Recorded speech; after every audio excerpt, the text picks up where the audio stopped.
Hey there, welcome to the super awesome research segment of my podcast.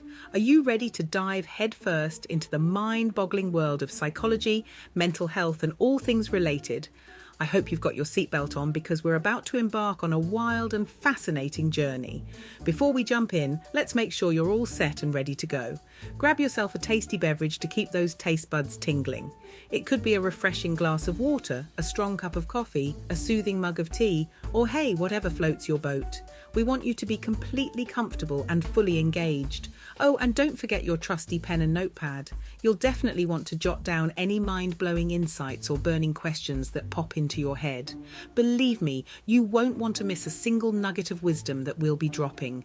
We're about to blow your mind with some seriously eye-opening stuff. Whether you're a psychology newbie or a seasoned expert, this discussion is going to ignite your curiosity and passion for understanding human behaviour and well-being.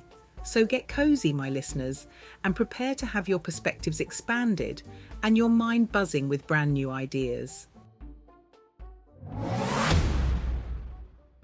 Oh, Sigmund Freud, the master of all things related to personality theory. Let's dive into the fascinating world of Freudian psychology, shall we?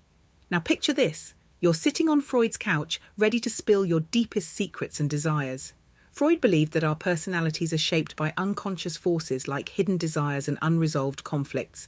He believed that our minds are divided into three parts: the ID, the ego, and the superego. The ID is like the wild child of our personality, seeking instant gratification and pleasure. It's all about satisfying our basic instincts and desires without caring much about consequences. It's like that voice in your head that says, "Go ahead, eat that entire tub of ice cream." Then we have the ego, the rational and realistic part of our personality. It's like the mediator between the ID and the outside world. The ego tries to find a balance between fulfilling our desires and following societal norms. It's like the voice that says, "Okay, maybe just a scoop of ice cream instead."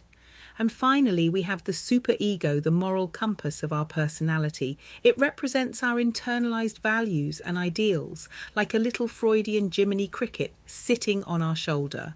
The superego tells us what's right and wrong, and sometimes it can be a bit strict. It's like the voice that says, "Ice cream? Are you kidding? You should be eating a salad." But wait, there's more. Freud also believed that our personalities are shaped by childhood experiences, particularly our relationship with our parents. Freud believed that unresolved conflicts in these stages could lead to personality issues later in life. The Oedipus complex and the Electra complex, two fascinating concepts cooked up by our friend Sigmund Freud. Brace yourself, because we're diving into some deep psychological drama here. Let's start with the Oedipus complex. According to Freud, every little boy goes through a stage where he develops some interesting feelings towards his mother. He sees his dad as a rival for his mother's affection and deep down wants to eliminate the competition. Sounds like a Greek tragedy, right? Hence the name, inspired by the myth of Oedipus. But fear not, it's not like every little boy turns into a Freudian soap opera. The Oedipus complex is more of a symbolic representation of a child's psychological development. It's a way for Freud to explain how kids navigate their emotions and relationships during their early years. And then we have the Electra complex, which is like the sister version of the Oedipus complex. Freud believed that little girls also go through a similar stage, but with a twist. Instead of desiring their fathers, they develop some interesting feelings towards their mothers.